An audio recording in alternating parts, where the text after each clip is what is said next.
Good to see you, Eze. Hello. I love the Biabia.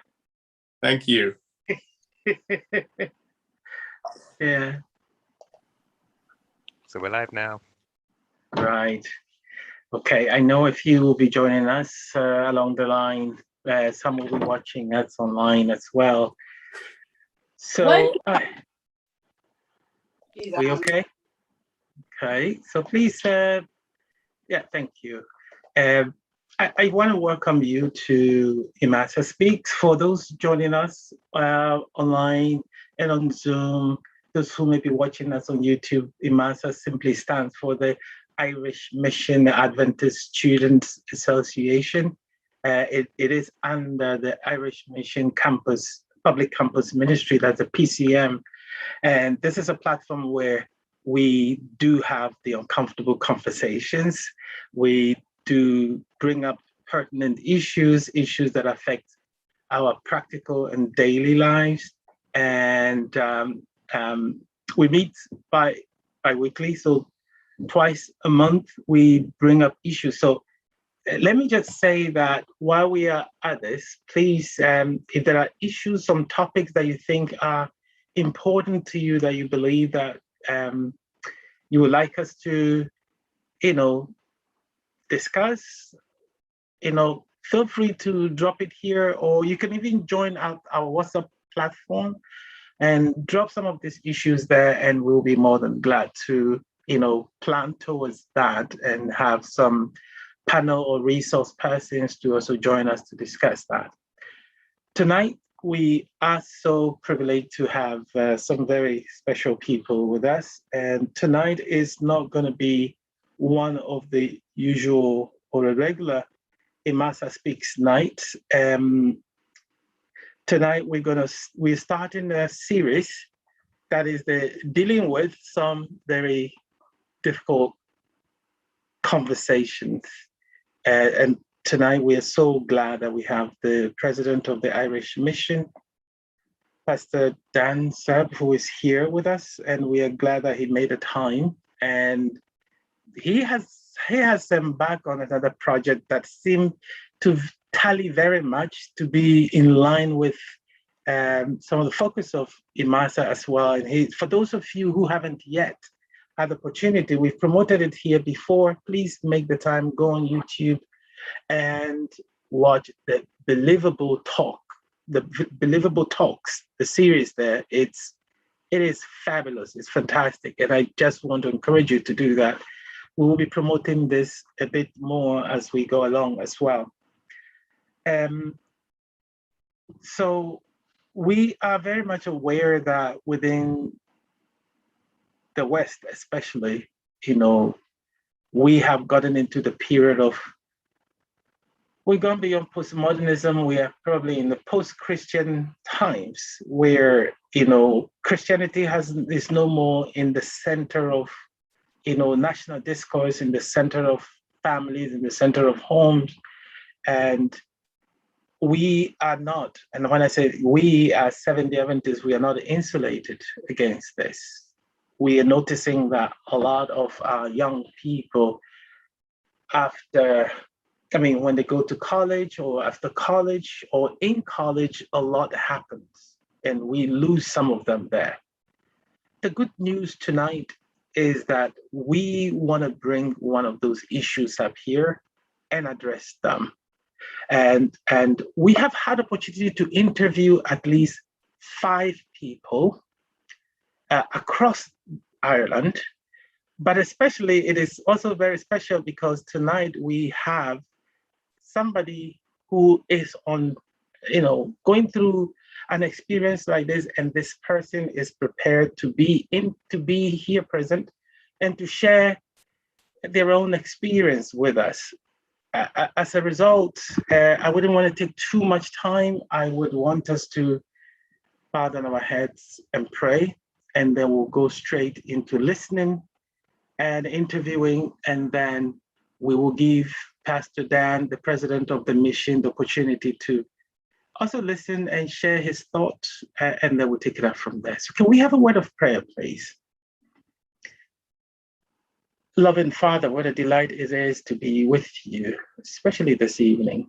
And we thank you that you've created this platform, and through your leaders, we can meet, we can think, we can talk, we can listen, we can deliberate.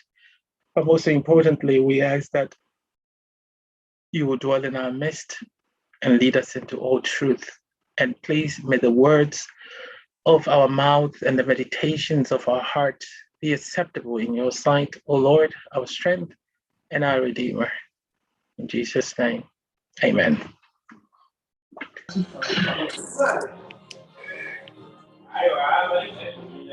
please, I'm hoping that the host if you can kindly mute some of our friends for us, okay? And kindly mute yourself unless there's interference there. Now, let me say this before we jump into our interview, and that is, you might hear things that you may not be comfortable with. You might hear things you haven't heard before. The essence of we having, especially today's session, is to, help us to listen in the spirit of Christian love and kindness. So if somebody says something that doesn't sit with you, if somebody says something that you haven't heard before, I would want us to please feel free, ask questions, but be kind, be generous, be loving, and be respectful, and non-judgmental. We are all at different stages of our lives. It takes a lot of courage for somebody to step out there to share what they are going through. And so please just be mindful of that. I am glad that we have somebody here, but before we get into that, I have I'm going to take one of those interviews that we have pre-recorded, and I want us to listen. And after that, if anybody has any comment, and then I would interview one of our friends, our brothers, who is here present, to also, ask some of these questions as well. I'm wondering which one I should do first, whether to go straight to the interview, or to play the pre-recorded one, or just go straight into the interview. I think it will be best for me to do the live interview, because we have our brother here and he's prepared to share his own journey, the journey he's on with us, and why he is where he is, what has been his experiences and struggles. So I will go into that and do the live interview first. And when we have enough time, a bit of time, I'll play at least one or two other interviews. If you have any question, please go on to Slido. The link has been posted in there. Slido is anonymous, so nobody would know you or your name. But if you want to ask live questions here, please feel free and ask those live questions. I hope that will help. All right. I want to once again please encourage you to mute yourself. But if you mute yourself, I will assume that you have a question, and I will pause and let you ask the question or make the comment. If you have a question, don't hesitate to raise your hand or make that comment. So the topic now is dealing with doubts about church, and I'm glad that our brother Eze is here, and I've had an opportunity to have conversations and chat with him behind the scenes over the time, and he is having his own experiences now as far as church and faith is concerned. And tonight I want us to have this moment to listen to. I'm going to interview him a little bit. Maybe we know a bit about him and where he is right now on his spiritual journey. Eze, I want to thank you for agreeing to do this interview. I told you that you have the option for this to be recorded to hide your identity, but you indicate to me that you said, look, Pastor, I don't need to do that. I want to share, I want to talk, I want to share. So I just want to thank you for taking the opportunity. The only thing is, I think your video is that you're lying down, horizontally. So if you could get yourself, okay, lovely. Okay. So How are you? Can you unmute yourself, please, Eze? Oh, I'm good. I'm in good shape. I can see. I know you've been going to the gym a lot lately. You're doing good. So, behind the scenes, I've had some conversation with you, and I just want to go straight to the point. You did mention to me that you haven't been in church for about how long now? If my memory serves me right, about 12 months. About 12 months. Okay. Would Yeah. that be both in person and virtual? I'll say in person. Okay. But virtually, have you ever joined any church in the last 12 months? Yeah. Okay. I've tuned into churches, online and Okay. participated, yeah. Okay. What? So, where would you say you are now spiritually? Let me put it that way first, and then we'll go specifics. Where would you say you are now? Um, if you look at it like a spectrum, the extremes being, Yeah. I'm not there at all. I'm not even considering it. And then the other one being, I'm actually on fire. I'm fully immersed in my spiritual. I'm fully taking charge of my spiritual growth and life. I'm at a point where I'm questioning a lot of things, which is a contemplative stage for me.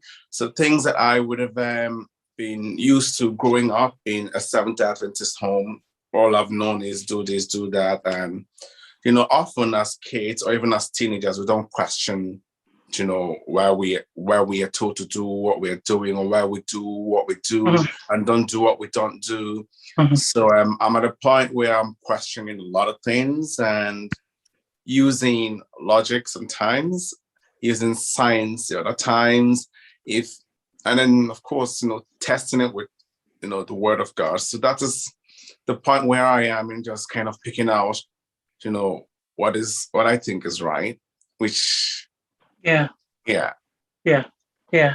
So what I'm hearing is you are at a stage where you're not really involved with any religious uh, organization or body, and that is because you are you have questions. You have quite a bit of questions, and since you were growing, there were things that you were doing you haven't had you never kind of questioned those before. Is that right? Yeah, and even it's not about not questioning those things. It's more from a point of view you ask the questions, and at Yeah. that point in your life, the answer that you were given Mhm. felt sufficient. Mhm. But I'm at a point where those answers are not relevant anymore. They don't make sense to me anymore. And Mhm. to go back to not being affiliated with any religious body, I I have over the years, for as long as I remember, so about 6 years now, Mhm. refused to take on the title Christian, because when I did my study of the apostles and did a bit of say the rookie research on the Mhm. apostles and their journey to becoming Christians, it dawned on me that it's not just who you're becoming, it is who you are. It's Okay. a finished product. So Mhm. I would not take on the title Christian. Mhm. So I'd rather be someone who is, do I believe in God? Yes. Okay. Do I believe in the Bible? Most of it. Yes. So that's how I introduce myself. I tend to Okay. introduce myself to people these days. Okay. Now you've answered some of the questions and straight away, so I'm not even going to go there now. Can I take you back a little bit? Sure. How did you first become a Seventh-day Adventist? Um, Apart from being born into a Seventh Adventist family, um, parents, grandparents, most of my family are Seventh Adventist. And I went to a Seventh Adventist secondary school for 6 years. Mhm. And I have to say that a lot of the things that I struggle with or deal with would have stemmed from those years. Mm. Yeah. It was very ultra conservative, so it was more kind of regimented. Okay.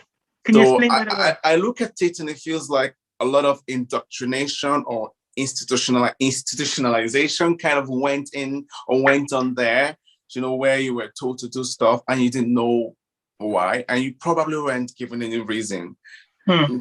So because I went to an institution that is not solely for Seventh Adventists, it is a Seventh Adventist institution, but a lot of non-Adventists went to the school. So there are questions that my classmates would have asked me that I thought I had answers to, and they would present, with what I would consider a superior argument at that time, and Okay. it didn't really make sense.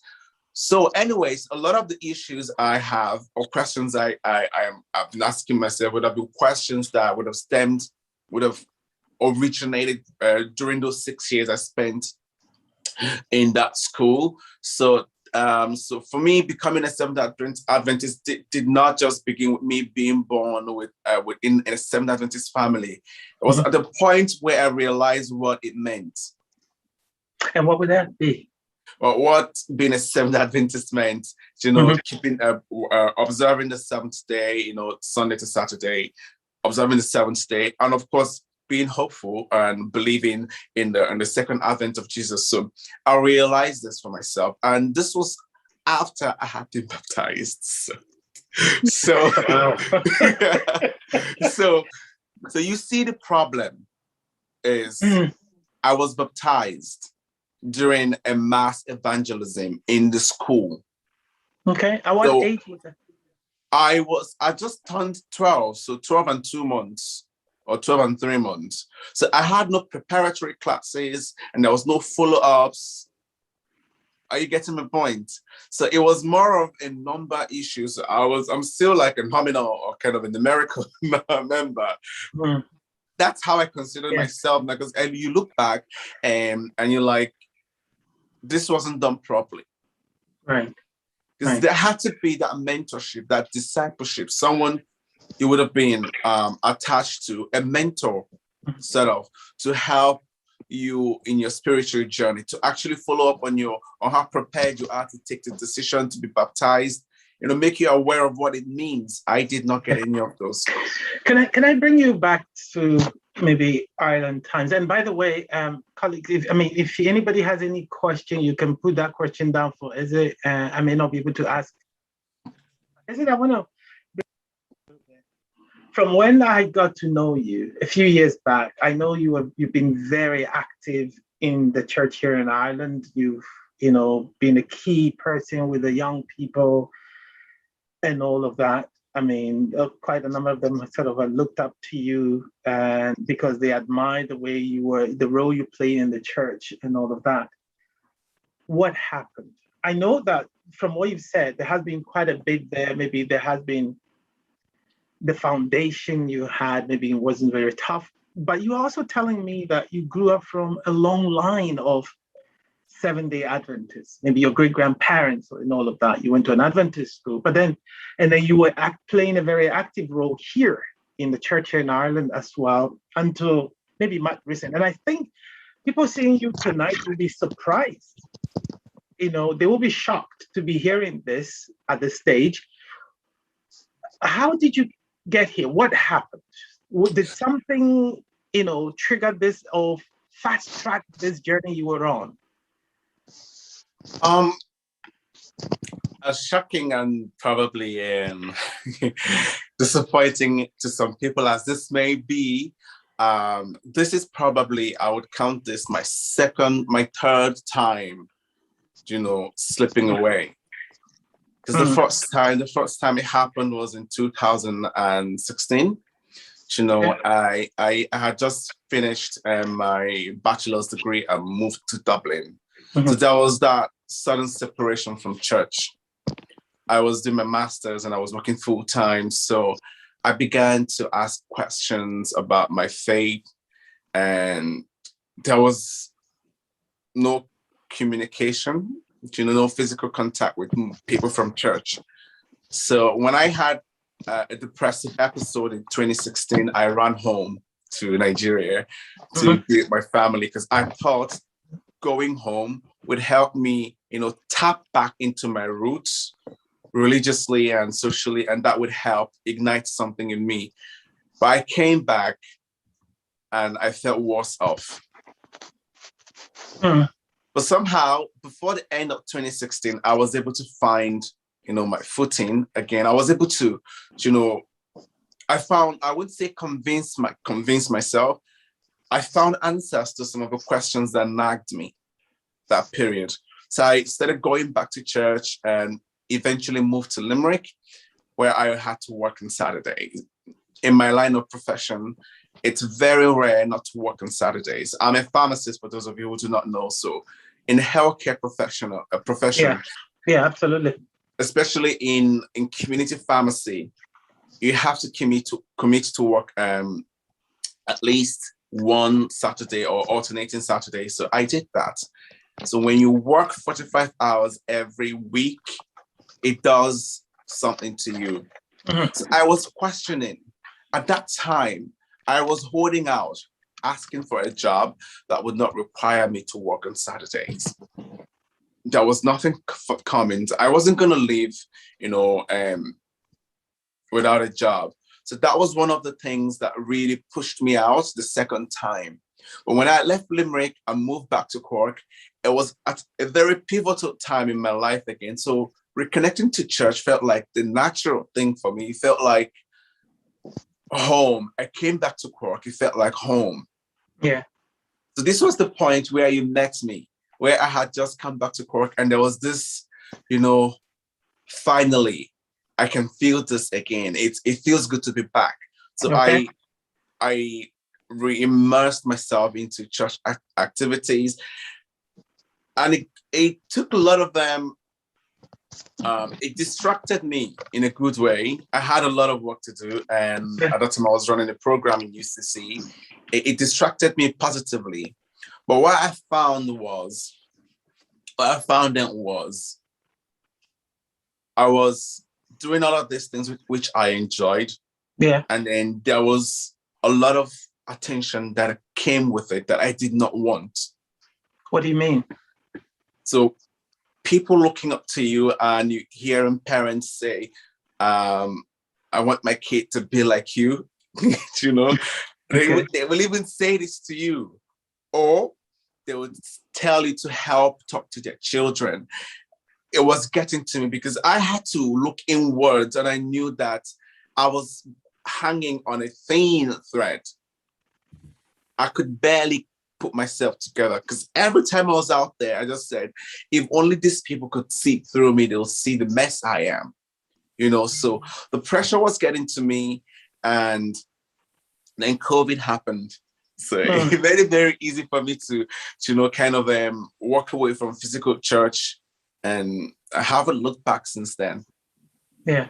Was there, apart from the pressure you were having with parents, they talk to my child, because obviously you were like, I was going to say celebrity role model, but you're like a role model to parents and maybe other people, as I said earlier on. Was there anything else that maybe kept you from the church? So I'm hearing that COVID contributed to it.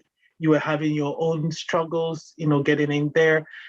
And I just quickly, was there anything else maybe within the church or apart from within Yeah, yourself? there are, or there were quite a lot that may not come to my memory right away. You Okay. see, I always viewed the church as a safe place. Mm-hmm. I always thought the church was like hospital to the sick people. So Yeah. if I needed some sort of support, some sort of succor, I should find it in the very presence of God, in the very community of believers. But I wasn't quite getting that. Not that I wasn't getting the support per se, but rather than get the support, you get a bit of angst, people misunderstanding your motives or the things you say, the things you do, and then you being judged harshly. And then you start to hear whispers. This was not what I wanted. So if coming to church meant that I would leave worse off, feeling bad, and if it was going to mean that my mental health would take a hit, I needed to step away from it. I needed to, find an alternative. But to bring that up to the church board, because I sat on the church board for 2 years, to bring that up to the church board when there was really no need for it, because there was the pandemic. So I did not even think of bringing up to the church board. And then COVID struck, and then we had to resort to virtual worship. And I found that, you can actually go to church without being in church, if that makes sense. I got you. I get what you mean. Is there anything, what have you missed? What I miss about church, I won't lie to you. The potluck. Yeah, food is good, isn't it? I miss the potluck. Especially good food. I work with the children adventurers, and during our behind the scenes talk, I mentioned that they probably would be the only reason I would go back to physical church, if I ever will.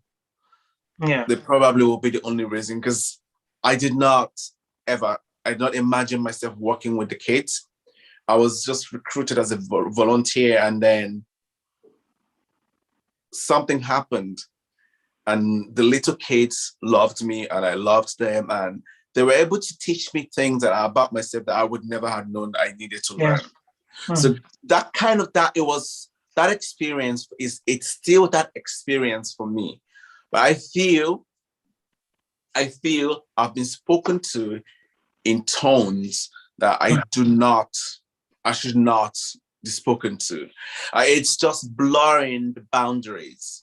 You see a clash of culture, a clash of generations as well in church. If you're from the African extraction like myself, or from the Asian or Southeast Asian extraction, you get the point I'm trying to make. There's this whole respect, quote unquote respect. So by virtue of someone being maybe a couple years older than you are, they think themselves, kind of, and they have earned the right to talk to you in certain ways on certain issues without even, considering your state, if you want to listen to them or not. So it was a bit of those things, and I just wasn't. I wasn't ready to talk back. I didn't want to talk back at people because I don't want to cause a scene. I don't want to raise my voice. So because that these people are set in their ways, I'm not going to start an altercation in the church. I'm not going to make it about myself. So I just had to find a way to work around it. And it's all easier worshiping online. And the times I do worship online, because I'm not going to lie to you, I don't do it every time. Don't even do it often. So yeah.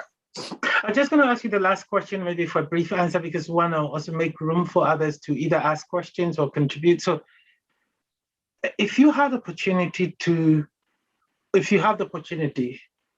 for lack of words, the power to, so there are two questions, to effect any change that could attract you back, what would you do? I'd want to say that I don't need anything to attract me back. Okay. I already have what I need to bring me back. It's always been there. So I really don't need to make that change. So I feel like I am dealing with all of these issues one step at a time. That would have been a time, maybe say last quarter, when I wouldn't be having this conversation with anybody. I wasn't even talking about my faith with anybody, But slowly I'm starting to share my faith, my journey with people. And I'm like, someone said to me, just because people are saying, just because people think the fellowship of brethren is sweet doesn't mean you have to be there physically to actually enjoy it. Thanks to technology. So I have what I need. If I had to go back to church, I know what I miss. So those are the things that I would naturally bring me back to church. But I don't have the power to effect any change at the moment. The other thing I would say is I would have to go and rewire and the mental the mental makeup of certain individuals from certain generation or certain cultural background, because I'm not the only one. I know this, which is why we're having this talk today. Yeah. I am not the only one who has experienced this or who is experiencing this at the moment. I've heard younger ones talk to me about their own issues, how they are looked at in church. It's not about the things people say to you. I mean, it's about the things that they are not saying with their mouths, but are saying with their eyes and with, but with their silence. Yes. Yeah. So those are the things that these young ones are even more concerned about. And those are the things that that almost nearly broke me, if you get my point.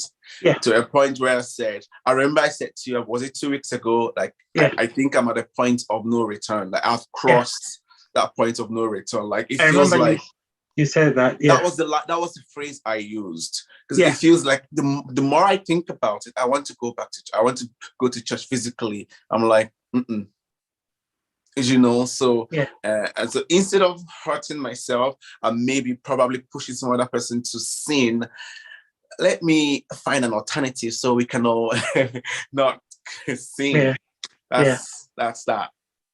Listen, we could continue with this conversation for another several nights. I just want to thank you really for and somebody just posted it here and it says, let me just read that. It's a very brave of you as an interesting experiences there. And I'm happy that I'm really happy that, you are sharing this. Absolutely. I want to give the opportunity to somebody to ask any question, or comment before Pastor Dan comes in. Anybody has any question? Remember, we said, tonight is non-judgmental.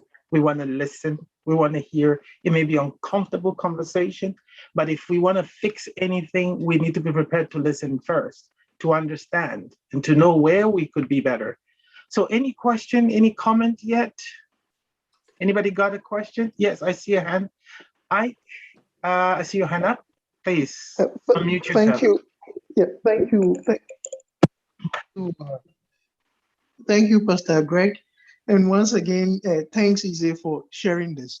But if I heard you right, I think you used the word hospital or clinic. You've seen the church as a hospital, or you saw the church as a hospital or a clinic.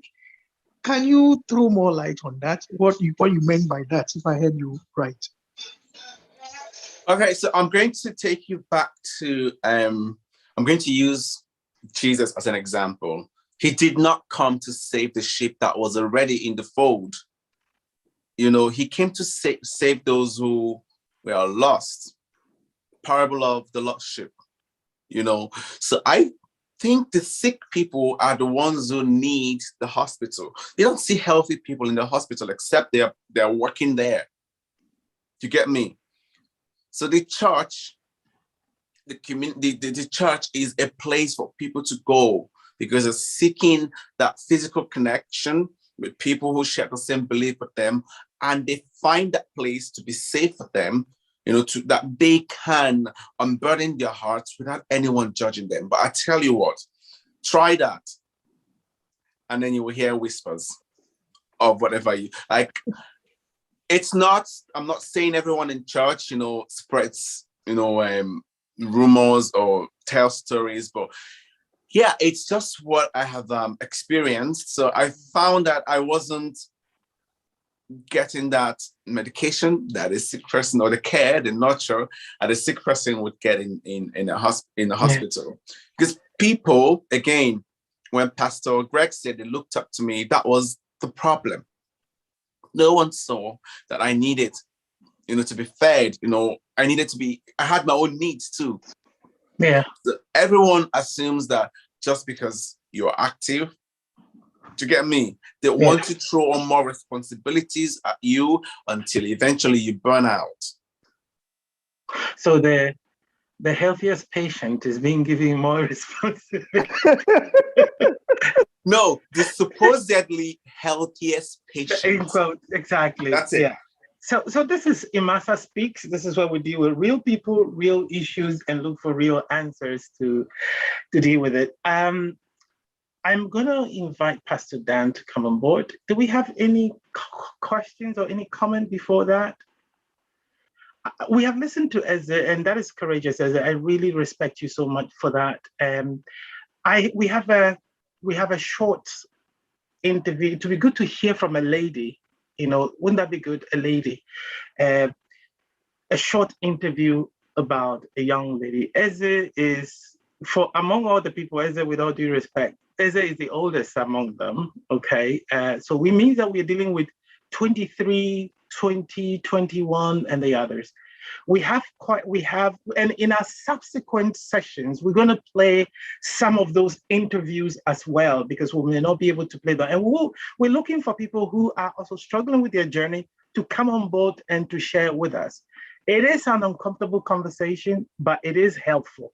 So if you don't mind, while I am looking for the audio to play, if you have any comment or question, please, this is the time for you to unmute yourself or raise your hand. We'll acknowledge you. It could be for me or for Pastor Dan or even for Eze as well, to understand what his journey has been. Please feel free, raise your hand and ask.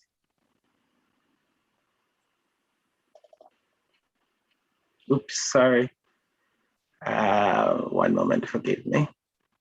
I just wanted to add that it's very important that you don't think that this is something that will never happen to you. Okay, so thank you very much.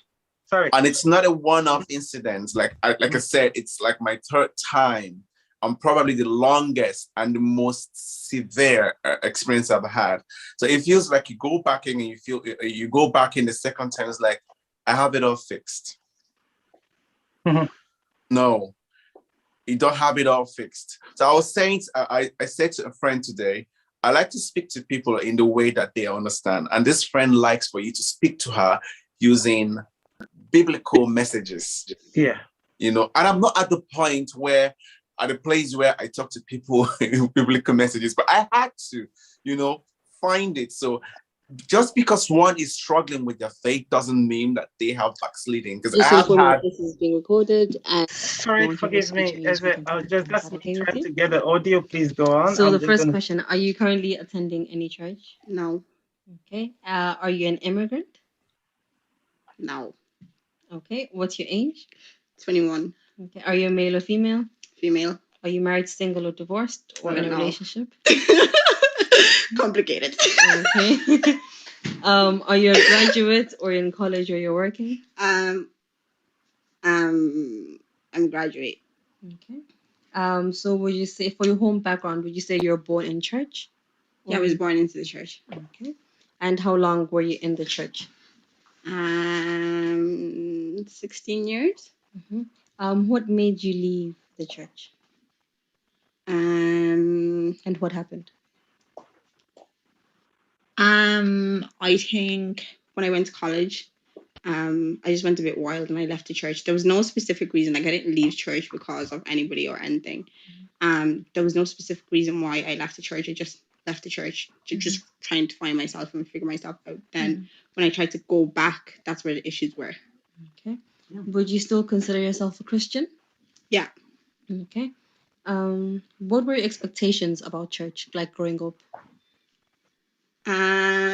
Or even now, like, what are your expectations? I think when I was growing up, church was always good. It was always always a place where I felt welcomed. And I think when I tried to go back to the church, I expected the same thing. I expected to be welcomed back with open arms, but that wasn't the case. Okay. And what would you say your experience was at church? Like, would you share your experience? I think for the most part, it was I'd say my experience was good. For the 6 years that I was in the church, I'd say that was good. And then when I tried to go back to the church, that's when I had a lot of bad experiences, like people being very judgmental, people talking about me in front of my face, people making how do I say this? People making like sly comments, very unwelcoming, a very unwelcoming environment, people just being rude, maybe spreading rumors, that kind of thing. Okay. And have you ever had doubts about church before? Like church in general? About church or about God? Like you God, church, your faith. I don't think I've had doubts about God. Yeah, I've had my issues with God, but so does everybody. But I think I definitely have a lot of doubt about church, because I feel like church is where you're supposed to go to grow spiritually, but like it's hard to go to church and learn in an environment that's so unwelcoming, where you feel like you're constantly being judged, where you feel like you can't be fully yourself, because people are judging you and people are talking about you and bringing stuff that they've heard from the outside, or maybe stuff about the person you were in the past, and like holding it against you, things that they've heard.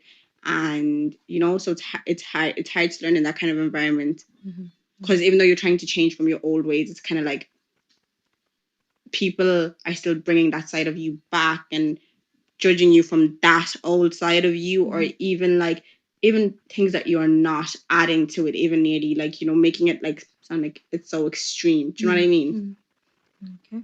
And if you were the church, what would you have done differently to make your experience better? I think maybe stop being so focused on what people have done, or the rumors that I would hear about people, and focus more on the fact that the person is there. There's obviously a reason why they're there. They're still trying. They're still trying to build a relationship with God, and I think I would be more aware of my behavior and how it affects other people, because I do feel like as much as people in the church are very judgmental, I feel like they're very unaware of how harmful their behavior can be, especially for a young person who's still trying to grow in their faith. I think they're very unaware of how they can hurt the young person and hinder their relationship with God nearly, you know what I mean, by the things that they do. So I think I'd definitely be more self-aware and just maybe stay in my own lane, mind my business, to be honest, because everyone's obviously on a different walk with God, like everyone's at different stages. And just because maybe you feel like you're at a better stage in your life with your relationship with God than I am, that doesn't give you the right to look down on me. So I think I would definitely try not to look down on others, and maybe be more encouraging rather than judgmental. Thank you for that. And what did you enjoy most when you were still attending church? Can you share some of those fond memories?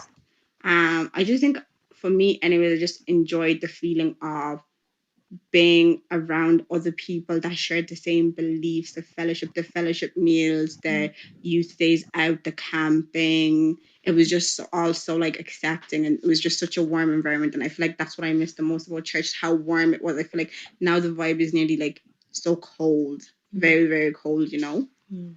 And what would you change if you had the opportunity? Like, what are some ways you think you can make the church more accepting, welcoming, and caring? I generally feel like the way we can make the church more accepting is if everybody, I don't want to say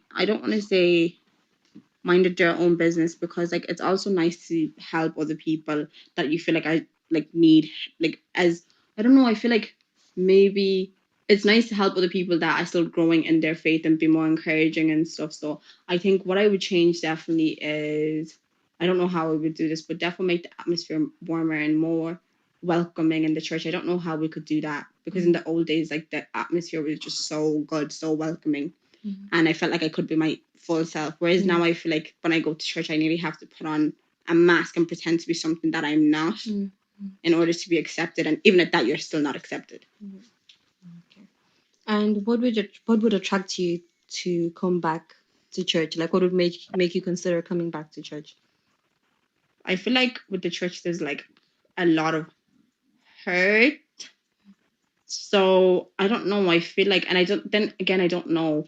I feel like maybe what would attract me to come back to the church is maybe if the older people in the church were more welcoming rather than judgmental. Like if I went there and I felt like I was welcomed there and I was genuinely wanted there, then I feel like I'd be. And like I do realize the fact that it's not everybody in the church that is like this, but the few people that are like that can definitely have an effect on whether somebody wants to go to church or not. You know what I mean? Because I feel like the people that are that I even like that are more like, you know, like people that are meant to be church elders, people that we're meant to look up to. So the people that have the power in the church, if they're going to treat you like that, like if the people that have the power in the church are going to treat you like that, you're obviously not going to want to go there because I feel like they have a lot of influence on how everybody else thinks about you or the way people look at you, if that makes any sense. Okay. And do you have any final words to say? No. Okay. Thank you so much. You're welcome. Right. So that is another uncomfortable conversation that is very necessary there. Let me just, because we cannot play all the other interviews, we have some young men, we have some young ladies. There's one that is 20, there's one that's 23. And the 20-year-old young man said now he sees himself as an agnostic, and also grew up in Seventh-day Adventist home with both parents, Seventh-day Adventist. And Pastor Dan, there are a couple of themes that we got. One is people be judgmental. The other is people said they couldn't be or bring their authentic self into the environment. The other one too is people didn't have the support that they need, a place that they can go, somebody they can be vulnerable to and have that help. The other thing that we got in doing some of this interview was, of course, a lot of people miss the potluck. The food is very good. It's good that people miss. A few things that we noticed was that people missed the camp, the youth camp, summer camps. So it means that we probably need to look at doing something for this age group as well. The other one was, this just escaped me, but if anybody has any other comments, fine. If not, I want to give Pastor Dan the chance to give us some feedback on some of the things you've heard from Eze to the other interview that we've played. But there are quite a few more, Pastor Dan. I'll send them to you to listen in yourself as well. And I'll hand over to you for now if you have anything to share with us. Thank you very much, Pastor Greg. And I think that, I commend you for this initiative. And I'm happy to hear that this is not going to stop at just tonight. I want to commend Eze or Easy. I don't know exactly how to pronounce his name. I like Easy. It's cool. Yeah, it's easy saying easy, right? It's he was brave. He's brave. You're brave to share this with us. Now, I don't know if I don't think many people know this, but for the last 4 years, I'm just going to share my screen very quickly, and I'm not going to go through the whole thing.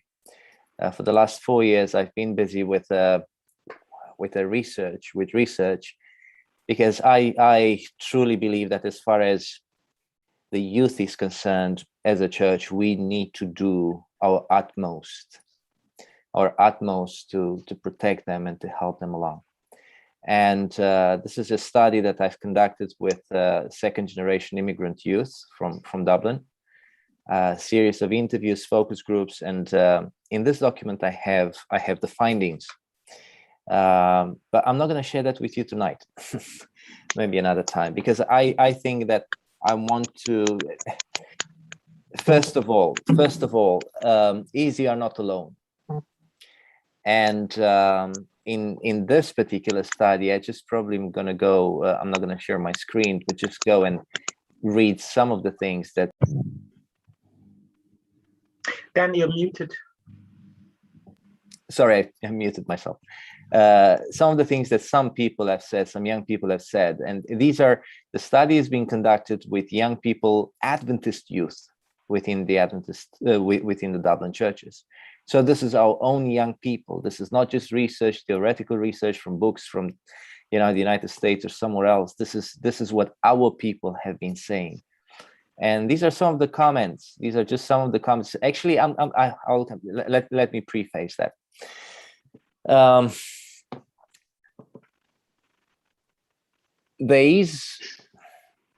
Let me do this. Let me read. Someone said, as young people, we need to think for ourselves and develop. Someone else said, I'm at a stage where I'm breaking away from what I've been taught in order to discover things for myself.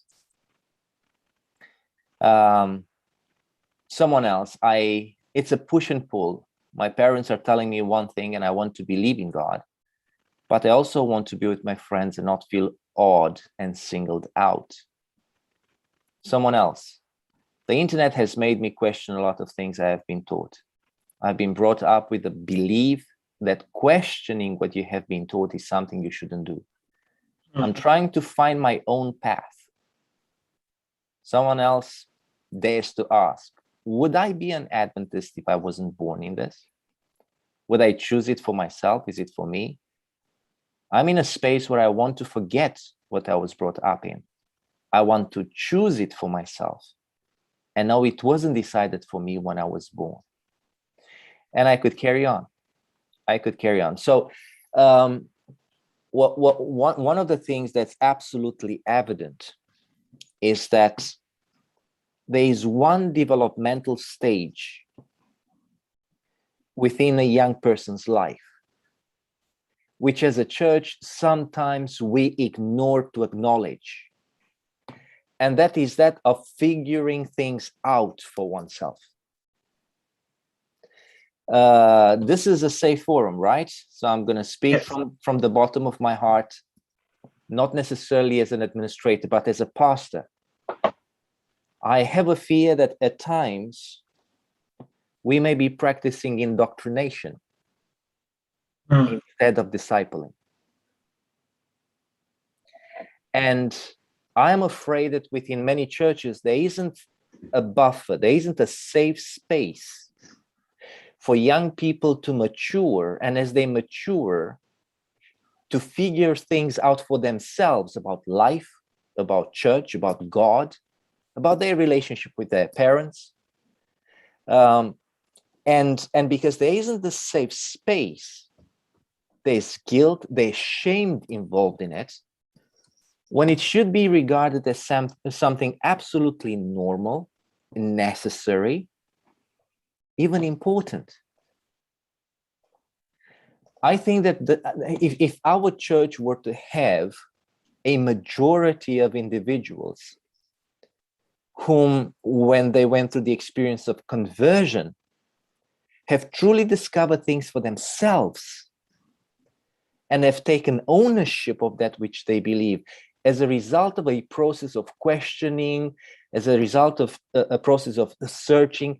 You see, there are people who come from outside the Seventh-day Adventist Church into our church, and somehow they seem to have this energy, this passion, this love. While people who've grown up in the church, sometimes if they still remain in the church, they skip that step. We almost like take things for granted, and we go through the motions. We accept that this is right and that is wrong, and that is probably the easiest way to becoming a legalist. Because conversion is about understanding the power of God's love, forgiveness, and grace. So when our young people come to that stage, which is a normal developmental stage, and Pastor Greg could tell you more about this, why should we criticize our young people? Why should we rebuke them when they try to figure things out for themselves? This young lady in the interview said, when I tried to go back, there was a desire to go back. One of the young ladies that I just read to you from the research said, I want to figure things for myself. I want to choose for myself. And the key word is want. Yeah. We assume that young people just want to live their lives and go out there. No, I don't. That is not necessarily the case. Young people are spiritual beings. And there was another question in this research: what's the difference between spirituality and religiosity? Which, I think it's quite obvious. But to have it uttered in their own words, where people say, you know what, I don't need the church to be a spiritual person. I don't need the church to love God. But what they meant is, I don't need, and now I'm coming to this point. Most young people who leave the church, and there's a statistic, and I think I spoke about this before, generally speaking, about 70% of people who leave the Seventh-day Adventist Church, this is a statistic, this is a survey that was taken, they leave because of unresolved conflict. Most people who make the decision to break away, while they dare to search and figure things out for themselves, it's because of judgmental attitudes and unresolved conflict. You've heard to what Easy was saying, people are on my case. You hear rumors. The young lady in the interview, I think that probably 90% of what she said was about that. People watching you, judging you.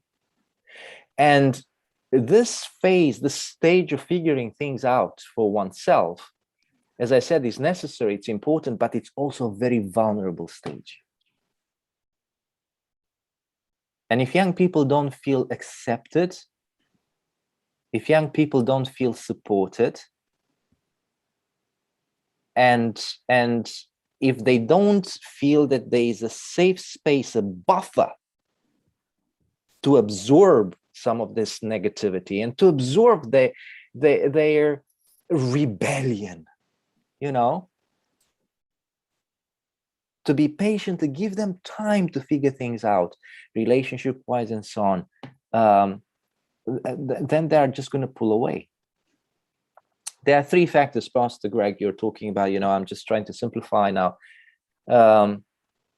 Judgmentalism and unresolved conflict. This is probably the most, the gravest sin of our church.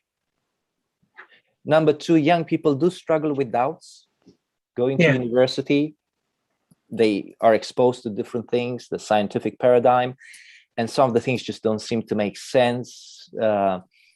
They could be facing ridicule, and and they have questions, and if they don't have somewhere to go to and ask these questions, they're gonna be confused, and sooner or later, because young people want to be true to themselves and honest, they're gonna say, you know what, I can't continue to believe this. And my church community doesn't accept me if I don't believe everything exactly the same way everybody else believes. So why bother? And there's a third one, and we don't have time to talk about that tonight. Struggles regarding sexuality and sexual orientation. And some young people feel there's no space here for me. I know that if I were to speak out on these issues, if I were to confine in someone, then other people are going to hear, and I'm going to be stigmatized, and I'm done. There are young people within our own community that we need to be very loving and accepting of in this respect. Now, friends, I'm not trying to teach heresy here. I'm teaching here the grace and love and acceptance of Jesus Christ. And that the church truly should be a place where no matter what you're struggling with, you could come to and meet Jesus.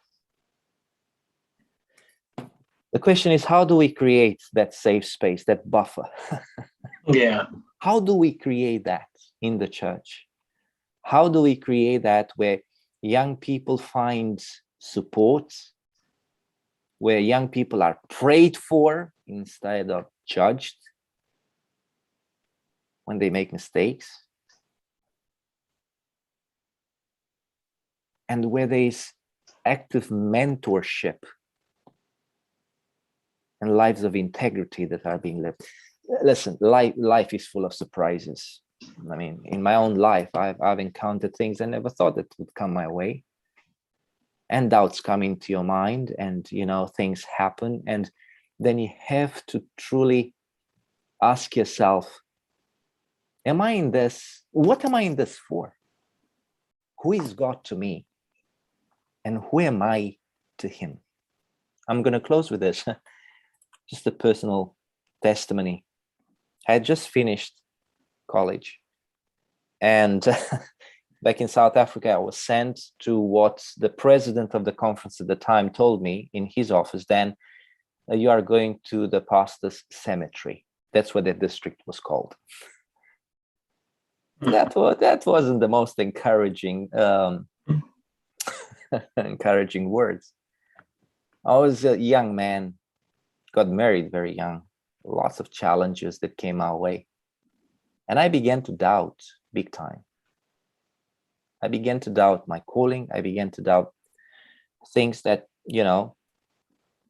would I be able to do the job? And would people listen to a 22, 23-year-old? Would I be able to resolve conflict situations that families have been struggling with for 30 years? Who am I? And I came across, actually, I was given by one of the church members there, this book. I don't think that you'd find it. It was first published in 1969. I wasn't born then, but soon after. It's called God Thoughts, written by Dick Williams. And I'm just going to read the description to you. Dick Williams, in this unusual book, attempts to get inside the mind of a young man feeling his way towards God and taking his first steps as a believer. The poetic, it's actually written as poetry. I like poetry, I love poetry. The poetic quality of much of the book, and especially this particular version, which is the third edition, makes it ideally suited to reading aloud. Readings from the book were used in a series of BBC radio programs when BBC was still doing stuff like this. The Bible and this little book, a lot of tears, a lot of praying, dark nights, helped me get through it. And if I were to credit one moment or one piece of literature, of course, the scriptures. I read a lot of Ellen White at the time. I was very much encouraged by the book Steps to Christ. But this little book helped me to cement in my mind the reason why I am in ministry, and more importantly, the reason why I am a believer. Many things came my way after that. But I think that foundation, that period of struggle, that period of trying to figure things out, away from home, without my dad close by or my mom close by to get advice from them, without my grandfather, who was my idol as I was growing up as a kid, I had to figure it out on my own. But as I navigated those very troubled waters, once I've come back to the other side, something very, very powerful was anchored into my heart. And it is my prayer, Easy, and it is my prayer that all those of you who may be going through something similar, maybe not to the same degree or intensity, that first of all, you embrace the experience, regardless of what other people say. Embrace the struggle. Because this is where you wrestle with yourself, and this is where you wrestle with God. And if you are honest to yourself, and if you allow God in, you will end up like Jacob. The morning will come and you will be blessed. You may be a bit injured at the end of the encounter, but you will be blessed. You will be blessed. Embrace this period of figuring things out. Do not listen to those voices that tend to judge and accuse. Just take it all in and allow the Holy Spirit to calm the waters and allow you to understand God, maybe in a way that you've never understood him before, as an accepting, loving, forgiving, empowering, affirming God. That's my prayer for you. Thank you, Dan. Thank you. I just take a couple comments here that Ike just posted that you can get the God Thoughts by Dick Williams on Amazon. So if you want to go there, please do. Dan, there's been a couple quick questions there. Maybe you could help answer that before we wrap up. And if anybody has a comment or question, please, this is opportunity to, we have just a few minutes to go. The good thing of among the people we interviewed and all of that, even listening to Eze, out of the number that we interviewed, it was just one, and none of them said they are atheist. It was one who said he is agnostic. For me, when I hear somebody say I'm an agnostic, it still gives hope, because it means that when they have enough evidence, there's a possibility that they will embrace belief.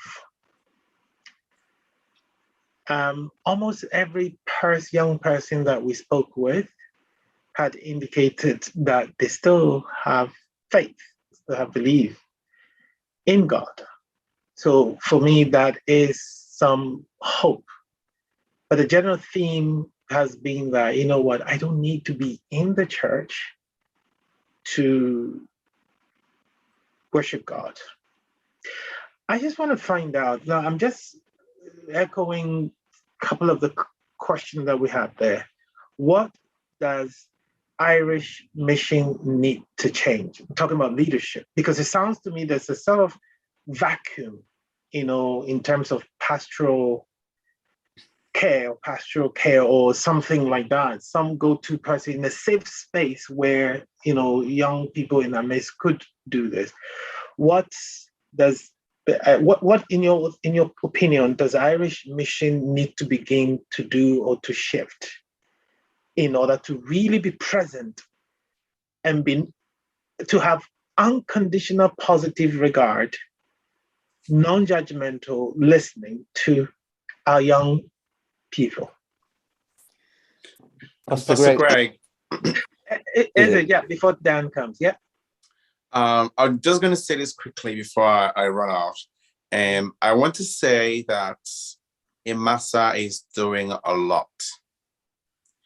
During my days as an undergraduate, there was nothing like IMASA. I had people who went to probably were Seventh Adventists like myself, in the same campus as myself, but we went, fellowshipping.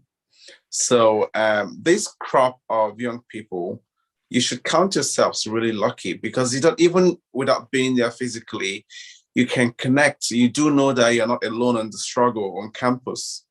Mm-hmm. No one is saying you should carry a placard or imprint on your forehead that you're a Seventh Adventist Christian. But you need to know that your struggles are valid. Your experiences are valid. And if we don't have them, I don't think you really are your journey, you're growing in your journey as one who preaches or professes and practices the faith of Jesus should. But what I think from my own experience, strictly me speaking, so disclaimer, where I think the church, the mission can step up is mentorship. Mentorship. Of course, there has to be the catchment age. It's wide. Look at me. I'm pushing almost out of the young adult group now, because I'm at 30 and you have people 19, 18, and there are people much younger than that. They're not talking. just the 17, the young person who said he's an agnostic said he quit going to church at 17. Okay. And there are people I know who stopped going to church at 14, or who would just tag along with their parents because they were made to come to church, but they were not coming to church, if that makes sense. So we need a bit of mentorship, active mentorships in the mentors in the church.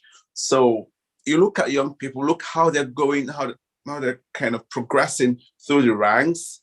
Are they participating? Have they adopted a dormant position, which is what I probably will when I go back to church, kind of take the back seat. But these are the things that people need to take. The church needs to step up and have people talk with, not talk to, completely different things to do. Because I felt in my own case, I was being spoken to rudely, out of tone, in a quite derogatory and disrespectful manner. But you need to really pastor, nurture them, feed them what they need. So the church needs to diversify, the programs. The youth camps are doing well, but maybe not good enough. They need more things to cater for them. So these are the two areas I think the mission can do things. So I'm not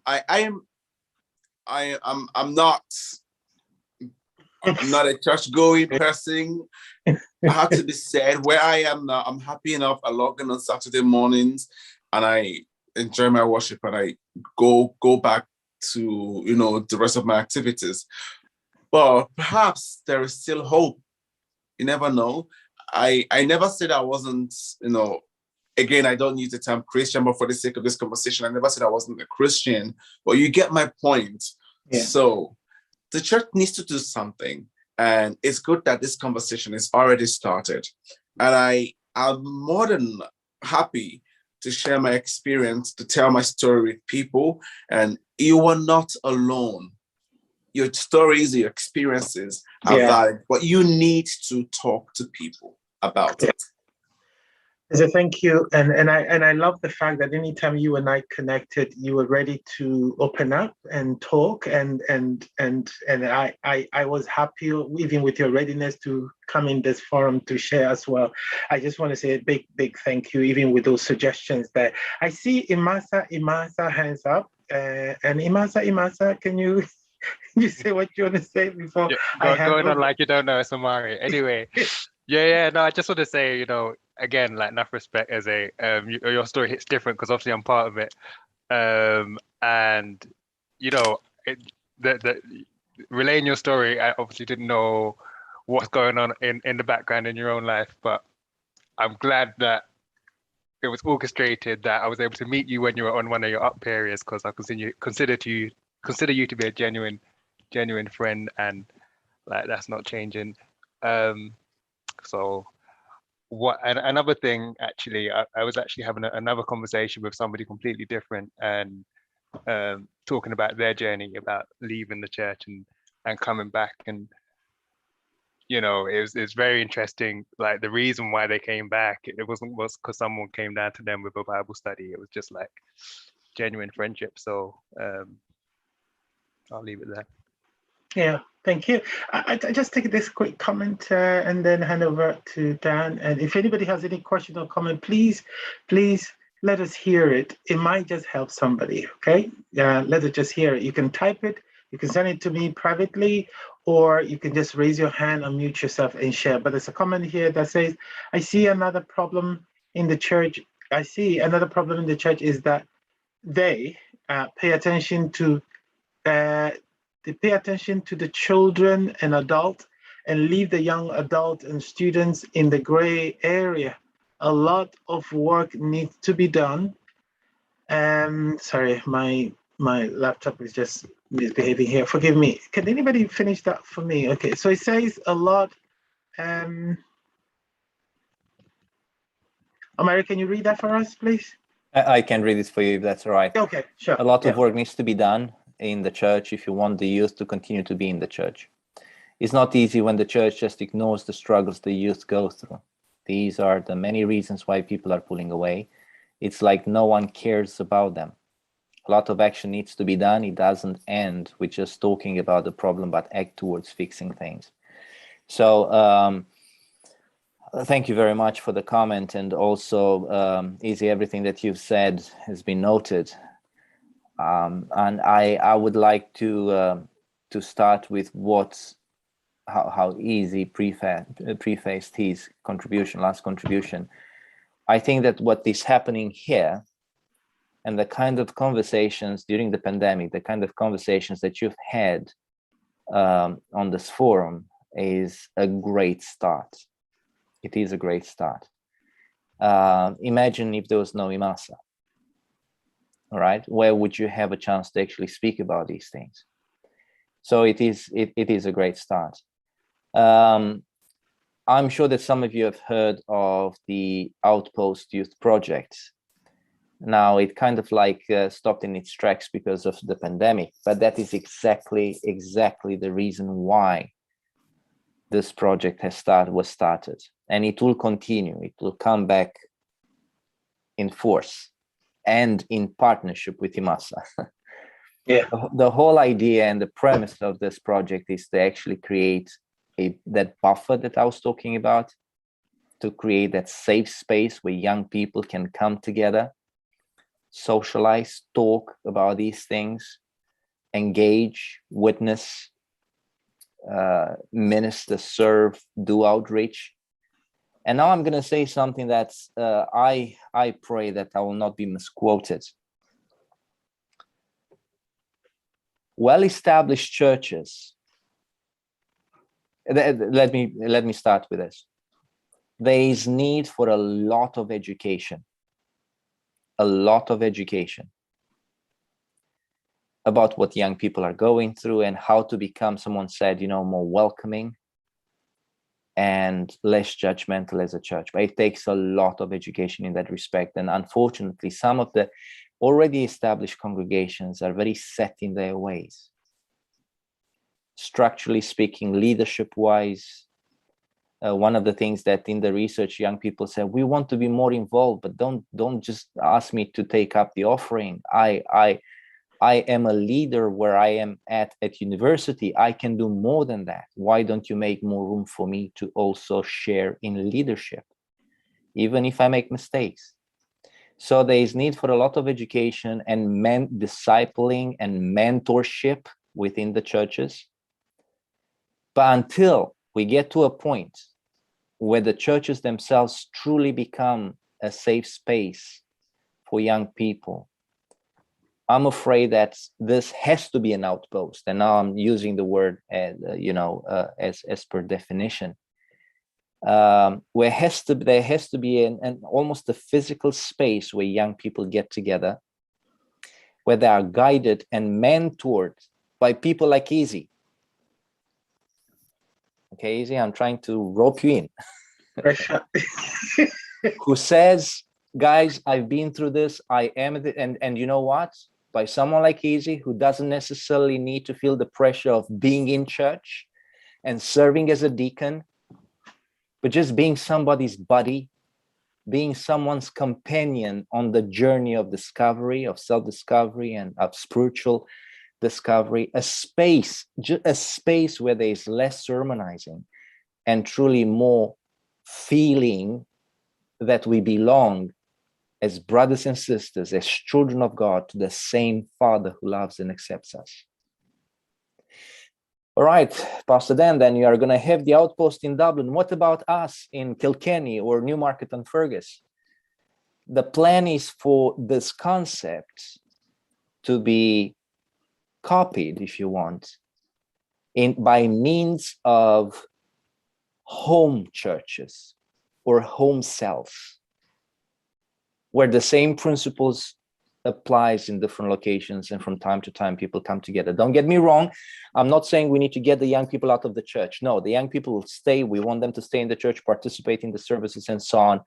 And young people would meet for such, buffer zone spaces on Sabbath afternoons, maybe on Friday nights, and go out and minister and socialize on a Sunday, spend time together. All right. as administrator now, as an administrator, I'm speaking as an administrator, we employ Jeff Melky, and he is the Irish Mission Youth Pastor. He travels from church to church, and we want people to feel that there is someone assigned specifically to be their shepherd. No, it's not the easiest thing. One person can answer all the queries. And then there is another initiative that we're looking into. The children's department and youth department are putting together twins church. And I looked at the curriculum. One of the questions is it a sin? So is suicide a sin? I mean, that's a tough one that, you know, lots of people are faced with. But if you think about the 9-year-olds, 11-year-olds, do they think about stuff like that? And that will be also a place where we nurture young people. Then we have to do more for single adults. We need to do more for teaching on relationships, as I said, sexuality and so on. So yes, there's a lot to be done. But as a very famous American president said, don't ask what the church can do for you. Ask what you can do. So right here in IMASA, we are at the moment 16 people. If all these 16 people take it seriously and they get involved in creating this buffer, creating this safe space where young people can, go through their self-discovery journey of what it means to be a child of God, then that is a good beginning. All right, thank you, Dan. Somebody made a comment at the end of one of the interviews, and he was like, all these years, I've never had the opportunity to let out my feeling. Thank you for listening to me. And I was just asking questions. So I'm hoping that we will be, as leaders, also among ourselves, and as mentors, we have people who will just be there to listen, to empathize, and to support. And unfortunately, our time has come to an end. I saw a hand up. Can I just have that last comment before? Pastor, thank you. Very mindful of the time, but the closing words from Pastor, and then what Izzy mentioned, I find it baffling that in a church like the Adventist Church, which perhaps is one of the most organized churches, why won't we have a database of the congregation? It's amazing to see churches with a congregation of maybe 100 members on paper and a church board of 3 people, 5 people. Where is that room for mentorship? Why do you only ask for volunteers to clean the church? Why wouldn't you ask for volunteers to take up Sabbath school teaching roles, ambassador roles? Look at our youth department. Whoever understands the church, look at the various age categories of structure. So why can't we have this succession planning? Why can't we transit from busy bee all the way to master guide and then whatever? In the few churches that they might attempt to do this, like Izzy was saying, all the burden is left on you, and at times you become overwhelmed. But the comforting thing, Izzy, like pastors are saying, is not just at our level. Even pastors are being burnt out. Elders are being burnt out. So maybe I'm being carried away, but that's just by the way. It's baffling with all the structure in the church. Why can't we have a succession plan to groom people through the ranks? Thank you. Don't lose hope. By the grace of God, we touched, and I'm happy you asked questions. More questions, hopefully we'll bring more answers, and then we'll be able to begin to work things here. And trust me, I'll be having conversations with Pastor Dan behind the scenes. And we're hoping to have Pastor Dan back again, because apart from what he shared with us today, there's something else that he want to share with us as well. But we say that this is starting the dealing with doubts, about church, about faith, about God, about sexuality, about stuff. We keep going. But I'm hoping that our next meeting, which will be 2 weeks from today, we'll have Dan again, hopefully. I don't know about his calendar, but we will definitely inform you and share this information out there and spread the news. And I can assure you that this is not going to be a talk shop. We are going to act on this and ensure that we begin to see some changes. If you are having your, let me put it here, if you're having your own struggle, if you're having your own journey, if you're all having issues that you wish you could have somebody to talk to, reach out to me, all right? Give me a call, send me a text. And if I can handle that, I'll make sure that I reach out and look for some like-minded people to support you. There is support. There is a listening ear. So don't be alone in your corner. I can promise you one thing, a safe, confidential place where you can talk. Be all you can be, pour out your heart, and it will be between you, me, and God. So don't keep your struggle to yourself. We are here, Pastor Dan is here to reach out and give you that support. I want to thank you all tonight. I want to thank Eze so much for coming out to share. We truly greatly appreciate it. You made a lot of impact. You have no idea. It is one thing playing audio without a face attached to it, but it is a whole lot different when you are there and questions are even being asked and all of that. God bless you greatly. And I want to thank you, Dan, for making the time and for sharing. And we would love to get to know a bit more about your research findings as well. It seems to me there is a lot in there we need to hear. Can I request, Dan, that in the absence of any other comment or question, that you commit us into the hands of the Lord? Let us pray. Dear Heavenly Father, what a privilege to spend this time in your presence. I want to thank you for every person who is and has been on this platform here tonight. And Lord, you know our hearts, you know our minds, you know our struggles, you know our search. And I pray tonight for more than anything else that you give us peace. We need your peace. We need the assurance that you are with us. And Lord, maybe for some, this peace is going to be manifest in the way that Jonah experienced, or that which Jonah experienced, and that was restlessness until he did that which you called him to do. Maybe some of us are trying to run away from you and we're just looking for excuses. And maybe we need to just let you in and give you that chance to reveal yourself to us the way you truly are. Speak to our hearts, Lord, speak to our minds, and make us understand that the most important thing and that most precious thing in this entire world, everything else is fleeting, is building a relationship with you. There are so many things we don't understand. There are so many things I don't understand, and I thank you, Lord, for that.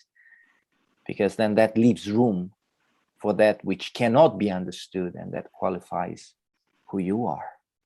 You are mysterious. You are amazing. You are so much greater than we could ever imagine. You are the creator of everything that exists. And Lord, if we could just utter these words and allow the Holy Spirit to really impress it on our hearts as truth, then if we believe that, then we have nothing to fear, because a God who was able to create the universe knows about my problem, knows my struggle, knows my doubts and my pain, my disappointments. Lord, I also pray that you give us wisdom not to look at and listen to people, but to fix our eyes on you. Tonight, before we go to sleep, may we read a little bit from the scriptures, maybe from the book of John. Just read about you. Just allow those words to sink in and bring about understanding and bring about faith. I thank you, Lord, for Pastor Greg. I thank you, Lord, for his ministry. I pray that you'll continue to bless him with wisdom as he leads in these programs. I pray for Easy and the lady who shared and all those who've given interviews and every single one of us, Lord. I trust ourselves into your care, and may this Sabbath truly be a blessing to us all, an encounter with you, a transforming encounter with you. In Jesus' name, amen. Amen. Amen. Thank you so much, Dan. Thank you. Yeah. Thank you, guys. Thank you, Izzy. I say Izzy because I know the meaning, and easy for the European. Thank you very much. And thank you all who participated tonight. Please, if you have questions, keep going to Slido. The link is there. You know, if you have questions, if this evening's program has triggered even more questions, please send those questions there. We will do our best to respond to them. And 2 weeks from tonight, we are going to have another session. Please don't count yourself out. We're going to be digging a little deeper. You're going to be hearing a bit more, and we're going to be finding more answers. Remember, this is for real people, real issues, and we look for real answers to respond to them. May the Lord bless you. Have a lovely night. Rest well, and may God grant you a beautiful Sabbath as well. Good night. Good night. Good night.